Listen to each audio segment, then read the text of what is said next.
What's up, everybody? It's James, and thank you for joining us for another episode of Issa Kickback. This week, we're kicking it with Rios Mios. Rios, how you doing? Hey, I'm doing good. Glad to be here in 2023, man. Got a big year ahead of us. Yeah, I love to hear that, man. So I met you because you did one of our vibe checks in Peoria, Yep, and from yep. there, then you had also been on our artist spotlight segment. But that's how I know you. What kind of tell the people about who is Rios Mios? Yeah, so Rios Mios is an event promoter and an artist himself. He's also kind of a one-man army. He does sound engineer, he does event planning and everything like that. So, just an all-in-one package, but I don't know. He's kind of tall. He's got a little bit of riz. I don't know. Just talk to him, meet him in person, see what happens. No, man, I think you're dope. I love your content online too. I love how you always ask what's the thing that'll make a guy appear slutty or something like that. Oh, dude, the slutty behaviors content is going up, honestly. Oh, shit. It's always gold. But again, thank you for sitting down with me, man. And we've talked about the artist side, but I want to get to know Rios Mios, the promoter. So how did you kind of get started in the event planning and promoting side of music? Yeah. So, once again, bro, I can't stress how much your show and Peoria was kind of like the big bang for me, bro. I was in such a period of my life where I just had the ambition, I had the motivation, I just needed something to make it all click. And it was your show that did it. And so whenever I saw you do it, and I've always been a part of the underground scene. I've been making music for 7-8 years. I've been a part of showcases for 7-8 years. Yeah. So, I mean, I understood a lot of it to begin with, but I mean, just drawing in and knowing from, looking from the outside in, what did James do? What did James do right? What did James do wrong? And like that for every other show, all of a sudden I felt like I had the experience and then the confidence finally to go for it myself. So I had my very first showcase in Champaign on November 11th, 2021. Yeah. So I actually had like a little bit of a kickback this year in November to like kind of celebrate that moment because we've been at it for about a year now. Yeah. That's what's up. That's what's up. No, you're dope. And you had asked a few questions. I was like, bro, I'm just fucking doing it. You just gotta do it. You just gotta do it. No, exactly. And that's what when people ask me, I say the same thing, like just go for it. Yeah. And you're gonna hit walls and you're gonna fail, but what you're gonna do once you do is you're gonna learn from it. And that's life in general. That's everything. Yeah, it is. But I'm glad I could be that for you because you do give me my credit a lot of times when we reach out. I do. I do randomly like me conversation highly every time we talk about you or anytime we're talking about promoters. Trust me, man. And I know, and I hope, I hope people do the same for me because, No, they do. I actually like when people hit me up for Springfield stuff. I'm like, yeah, you need to just get a hold of Rios because that's not my market, And I know you've introduced yourself to that market. A lot of the other guys, like I said with Uncanny, he had heard of you, and a couple other people are like, oh yeah, I know him. I'm just like, that boy's killing it. Everywhere. I keep telling people there's clones of me because I'm everywhere at once. Yeah, you do a lot though, because managing that, and because as a promoter, I know what goes into it, but as an artist as well, because you did have some drops during that too. Did you ever feel like, oh, I can't be an artist, I'm doing this instead? Because when I first went into it, I wanted it to be very 50-50, like very even. Yeah. And there's some months where I am full promoter. I didn't even look at the Rios Mios Spotify stats. I didn't post a single song, and then there's some months where I'm like, man, I'm in the studio every other day and it's sad, because sometimes my events will suffer because of that and vice versa. Sometimes my music will suffer because I'm focusing on the event so much. But if I find the right balance, that 50-50, I think it's golden. Like, I think it's great because then I'm helping other artists and I'm booking them and getting them on stages and stuff. The same time promoters are in my DMs getting me booked for shows that I can just like personally go out and be the artist for. Yeah. So that perfect sweet spot, and it's hard to hit, but you know, when it's there, it's good. That's awesome, man. So with the promotion stuff, November 2021, you held your first showcase, you said, right? Yep. From that, what were the lessons you learned? Like, what were your challenges you faced on your very first one? First lesson, nobody's gonna take you serious until you take yourself serious. That's the first one. Yeah. If you doubt yourself, everyone in the room is gonna start doubting you. Yeah, and they can feel it. Yeah, Yeah. That's what. And if you go up on the mic, and you've MC'd too, if you go up on the mic and you say, I mean, you can be confident all the way to like the very last artist, and you kind of just lackluster say, all right, now can you all just like give it up for like Honjo over here? Yeah. Everyone's not gonna do. They're not gonna do anything. Yeah. You gotta like talk with your chest, and you have to like not even convince yourself to believe yourself, because you should already believe in yourself. But like, you need to like, you know, make it look like you are fully confident, and then people will all of a sudden just be drawn to that. And at least I could like pretty proudly say I'm very confident in myself, so it naturally happens. But I know MCs who are like, oh bro, I just go out there and fake it every time, but like they're very good, and I never would have known that unless I talked to them. So yeah, just be confident in yourself. But even if you're not, or even if you're just a little hesitant, fake it till you make it. Those are two very important things. Yeah. And I'm sure that should not be the last time you ever hear those advice, those tips. Yeah, and I agree. The fake it till you make it, because I was similar. It's just like, I don't know what the fuck I'm gonna do. And like, even on that Peoria show that you did for me, there was a moment where I like had like backhand and complimented the guys I started with, and I was like, I don't know why I just did that shit. And yeah. And I just like looked at the room. I was like, oh, I gotta amp it back up. I gotta do something. So yeah, I feel that. Mm-hmm. Definitely have hit that myself too. So since you are a performer too, what made you want to do your own shows? Because I know I tell people like, when artists don't like the way my shows go or anything, I'm like, I always encourage them. I'm like, please, yourself. Like I want you to see what I'm actually going through. You know, so for you, what was it that was like, I'm gonna also hold my own shows? Yeah, so I think it just kind of goes into the passion of performance that I have, because I tell this everybody, this is a big Rios Mios quote. If it wasn't for music, I would still be performing. Music is my means to perform. Mm-hmm. And like, I mean, shit, it's to the point where if I was the most untalented person on the world, I would still teach myself to juggle, and I would go out on the streets and I would juggle or something. Yeah. Because my true passion is in performing. Yeah. And I think it's that passion that's just kind of like fueled the flames. That's been like, bro, if you're not doing a show, you better start a show, because like it's kind of magic. And I mean, it's you get lost in it. Yeah. You get lost in it. It's a beautiful thing. And it's like, even people who just go up there for their first time and don't know what to expect, you watch them go up and they're shy, you're a little nervous. By the end of the set, they're hooping and hollering, they're screaming, they're like, put me on, bro, put me on. It's amazing. It's like, it's literally like awakening something in them. And like, I get to help be a part of that. And I also get to do that to myself too. Like, it's a drug. I can't lie. Yeah, no, I agree. I think, I agree. Yeah. Cause that's, it's always nice to help people go after their dream too. Mm-hmm. And it's the one little quip I want to say, because how I said it, like performing is a little bit like a drug.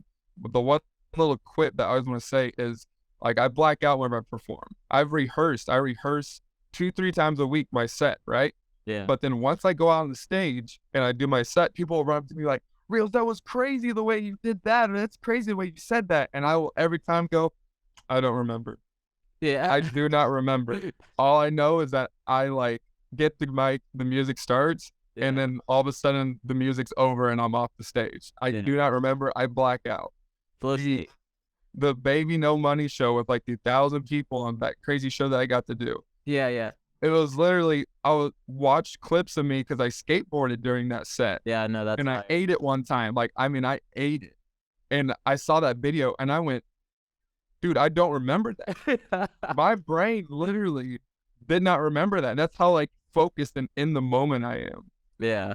So I just wanted to say that because it's kind of cool. No, in that flow state, man, you just get lost in it. And that's awesome that you. Yeah, the flow state. Yeah. So since you are a performer, do you perform at your showcases as well? Yeah. So I don't like put a pedal to the metal or anything like that. But for instance, I always open the show because I know how tough it is to be the opener when nobody in the club, the bar, the venue is up to the stage or anything. Yeah. I go up there and I do a song that gets the crowd up, and then we start going. We'll do some songs. That's smart. If a performer who's kind of, a little bit new to the scene, doesn't have their set memorized, or maybe I booked them on the wrong kind of genre, Yeah. and some people kind of walk away, I'll go up and try to bring them back and do my own music. Yeah. And then typically the very end of the night, I like to throw one more in there. So I basically just kind of splice them where it makes sense. I've definitely found the sweet spot for it. Because, if I just shoehorned myself on every lineup, people are gonna be like, bro, this is corny. Yeah. Yeah. But if I don't express how I'm passionate about this myself and how I am, a professional, then I'm selling myself short. Because I have been making music for 7-8 years. I have been performing for 7-8 years. Yeah. So no, and you put the work in. And I've seen it. I've seen. I didn't see the start of it, so I didn't know you opened the show. That's actually fire. So I commend you for that. Yeah. Because the reasoning behind it is just great. Because no one wants to go first. No. I think that's fantastic that you do that. But I did see your setup when I went down to a boat bar in St. Louis. Oh, yeah. That was a little early in the year. Yeah. So when I went and saw I like that, the boat bar. yeah. I like the aesthetic of it. Inside, it's nice. The long hallway. So, but yeah, just to move on. Since you do incorporate like yourself into the sets, is that, do you kind of use that as your hook? Like if you have a new performer, he's not exactly entertaining and people do walk away, do you kind of push yourself in there, or do you like speak to people like outside of that and go be like, hey, we got this next guy coming up next, or how do you kind of juggle that? I'll MC it, but if the time calls for a song just to like get the people going like that, I MC before everybody, so I announce them and at least do my part of talking to the crowd and keeping them invested and whatnot. But it's just kind of having to read the room. If it's time for a song, it's time for a song. If it's time just to talk, time just to talk. Either way, something should be happening on that downtime at the show. Yeah. So just read the room. That's my go on that. That's fair. So for your pros and cons as a promoter, you're on the artist side. So as a pros and cons as a promoter, give me a few pros, or actually let's start with the cons. We'll end on a good note. Give me a few cons to being the promoter. A few cons to being a promoter. First thing, the worst thing about being a promoter is working with venues. Venues are the hardest thing to work with on the planet. I've never thought I would ever be so blatantly disrespected to my face ever. I never thought it would be so hard to get a hold of people ever. And here, venues one up each other time and time again. That is the single most hardest thing about being a promoter, is dealing with the venues. In fact, I would even say it's where about 50% of our value lies, is our business connections with venues. Yeah. So that's my statement on that. The other things on the side is dealing with promoters. Promoters already get a bad rap in general in some underground scenes because, there are some scummy promoters out there. Yeah. And I do my best to work with everybody as much as I can and meet them in the middle and come to agreements, whatever it is, whenever it comes to payouts and bookings and even contracts and stuff. Sometimes I have to be the bad guy sometimes, and I don't want to be. So that's just kind of like a con there. Sometimes you got to tell somebody, no, I don't have room on this.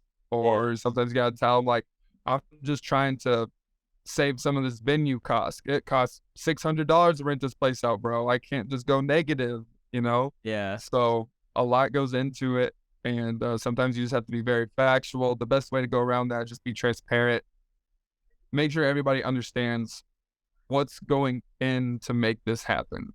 And that's kind of the best way to approach that. But that is a con. It's hard to negotiate that. And I think one other negative being the promoter.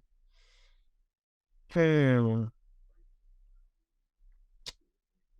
don't know. Really? Something is just jumping out at me.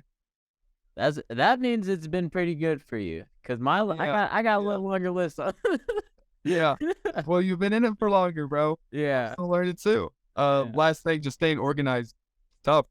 I got 4 shows in 1 month, and that's 4 different lineups, 4 different cities. Like, that's tough. That's hard to organize. Yeah. So that's another one. That boy moving every weekend. Every weekend, literally. That's what's up. I respect it. Yeah, sometimes I'll catch a flyer. You know, Instagram's fucking algorithm is not. Who knows? Yeah. Who knows? Will you see Rios' post on what's more slutty thigh tattoos or curly hair, or will you see the shit that I actually invested hundreds of dollars a flyer for? What will you see? Who knows?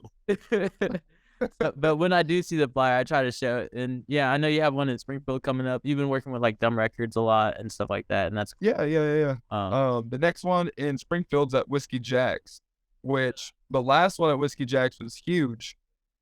James, you're gonna freak out. 10 artists on the lineup, regular showcase.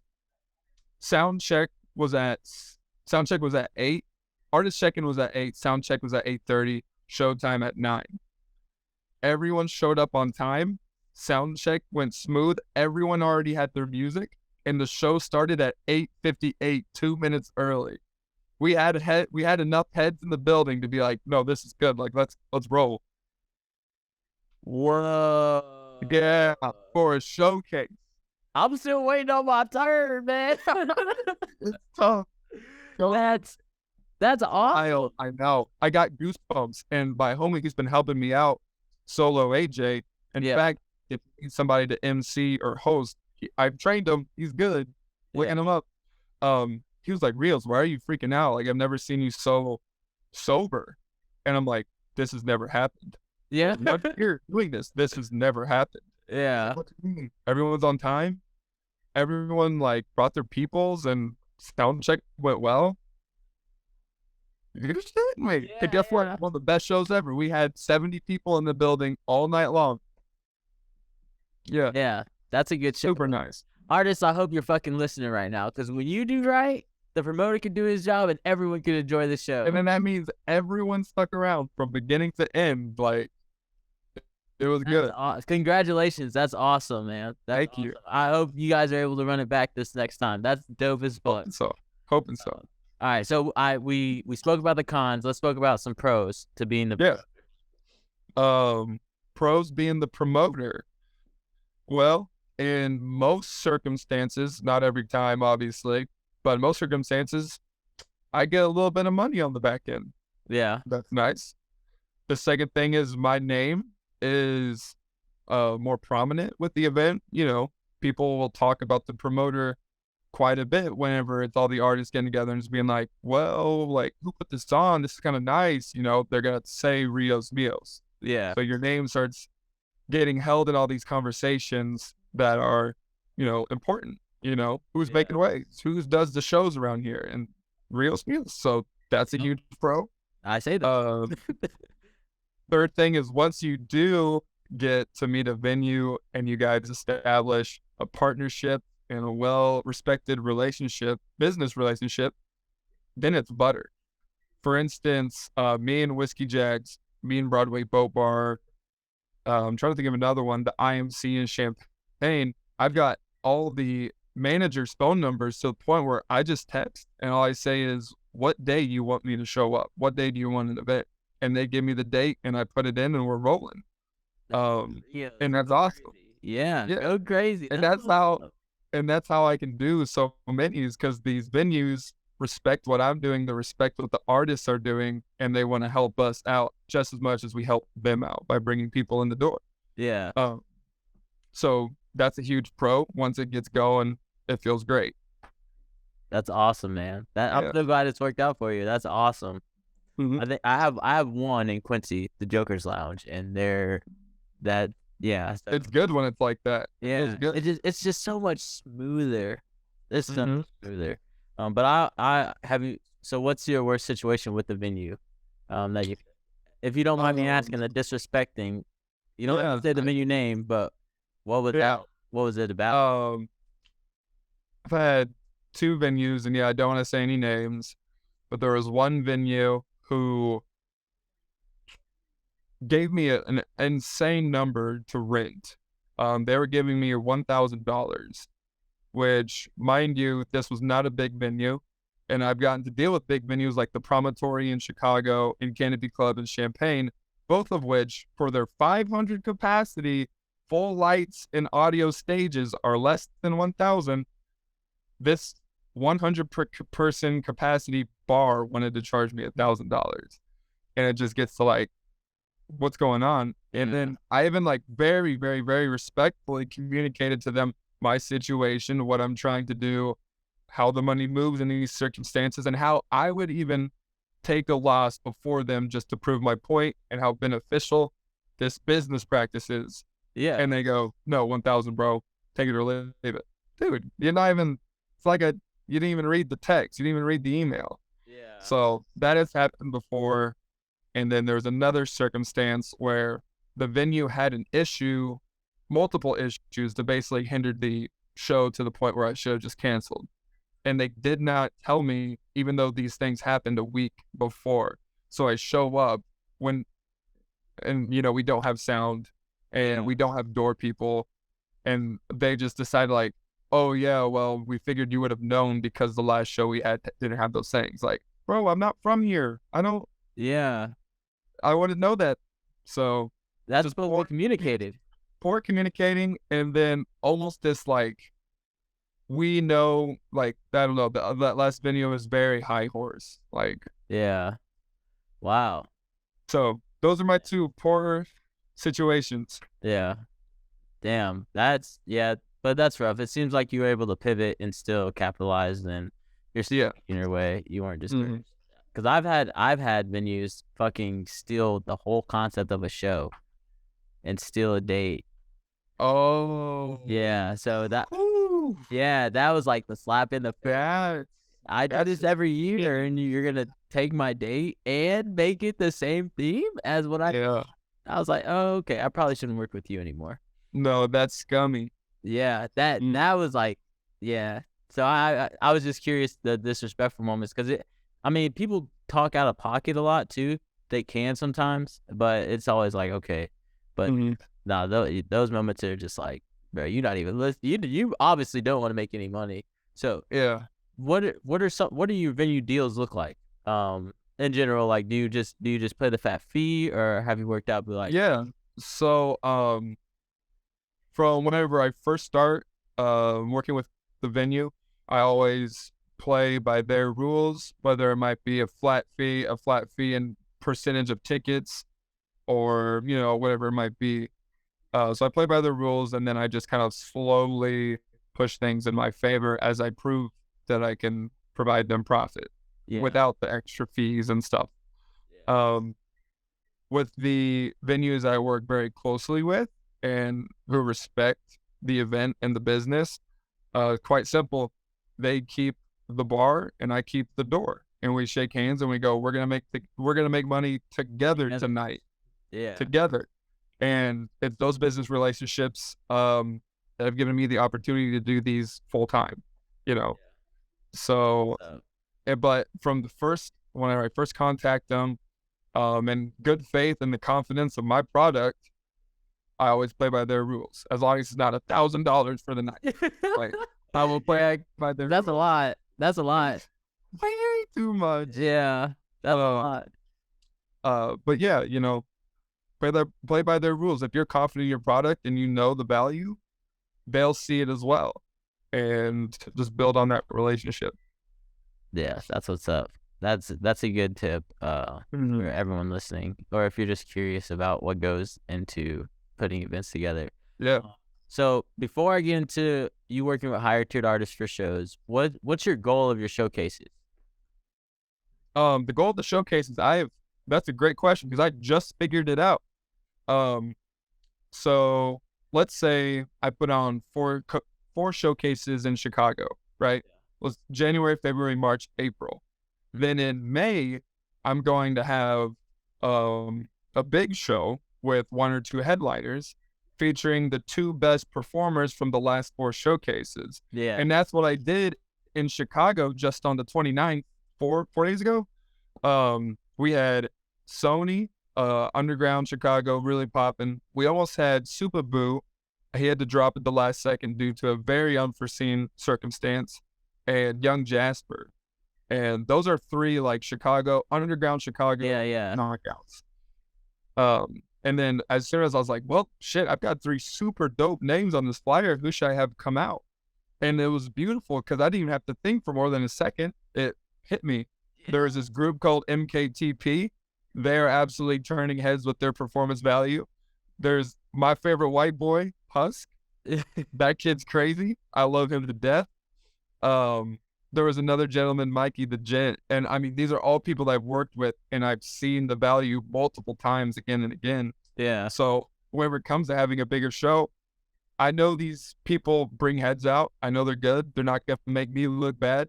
In fact, they add to the show as openers. Yeah. And that's the cause for the showcase. If it wasn't for the showcases, I wouldn't have met those dudes. Yep. Mm-hmm. Yeah. You get it. Yeah.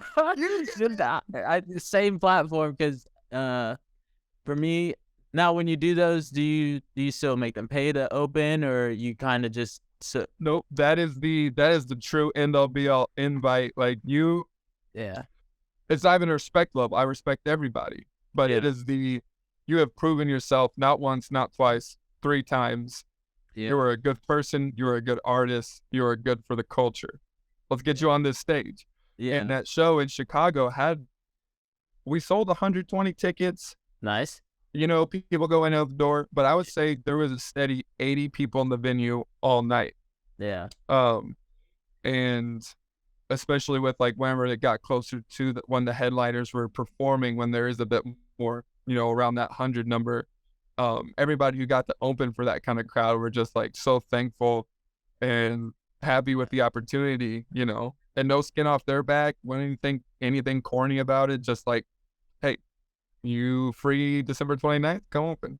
Yeah, that's dope. I love that concept because that's kind of what I wanted for the vibe checks.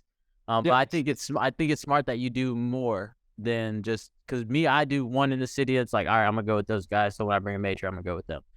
I think it's smart that you do 4 because it gives you more variety. Because because it's like I had people ask me when am I coming back to Peoria.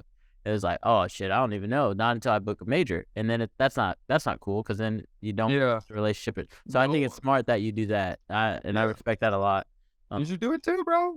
Yeah, man. I got some personal things and I love doing shows, but I have accepted the fact that I am more of a talent buyer. I don't have the same patience to deal with egos and the entitlement, man. Yeah. I once did. I raise a kid. I don't need to be raise this 22-year-old. Yeah, and like you don't know how it works. Like I'm not here to screw anyone over. Like you said, like very rarely do we like. I don't want to charge you to open for someone. I don't want to charge you. But if I don't know that you can bring bodies in, I don't even know if you're a good performer. I have to charge you. Like I have. And to be fair, the gentleman that I invited on to open for really cool names like that, it took them 4 showcases, or it took them 4 to come out and prove themselves like that.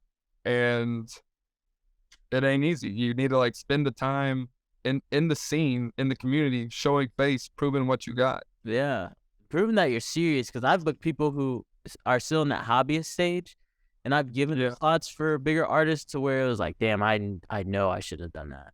Like, so but that's one of those things you learn.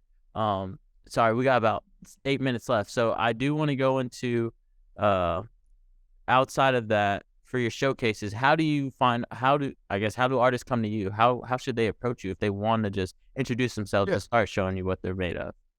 And a lot of people do. They just hit me with like, "Yo, you're the dude who does shows?" ? And to be fair, I'm fine with that. Like, no, same. Cool. I think, just opening them up, like open up remarks on DMs and stuff like that. Just like be cool about it. Don't expect for there to be an opportunity right away. No, just by putting my name in the DMs helps 100%.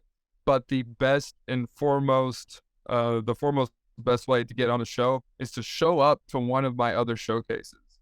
If you show up to one of my showcases and you bought a ticket and then you come up to me and say, "You're Rios, right?"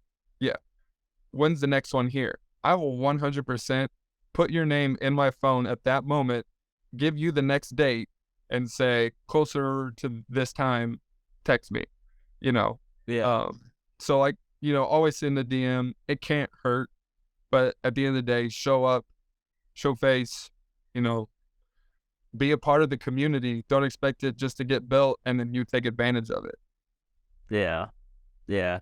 Because me and all these other artists in Springfield, St. Louis, Champaign, we're not just building this really cool underground community for everyone to come play music. For people, like audiences of 50, 60, 70, not just building this shit up for free. Everyone's putting in their time, sweat, finances, resources. Like, come be a part of it. Don't take advantage of it. Yeah, respect. So, I just blanked on my next question. But you don't got notes? No, hey, I got notes. I was just trying to add on to that because you had said something early on, but just the community and what you're building. The show I went to in St. Louis, I don't know if you ended up mentioning my name, but some of the guys I saw performing that I thought were dope had reached out to me. So I did want to thank you for that, and I do. Yeah, I'm almost sure I did. Like, I'm almost sure I did. So I appreciate that, and that was dope. And I do hope to work with those guys eventually. But we'll see how it goes. So just we got 5 minutes. So who are some of the higher tiered artists that you worked with? You named dropped like Superboy. That's the one I'm most familiar with. But who else have you worked with? I have had calls and text conversations with Homicide Gang's manager.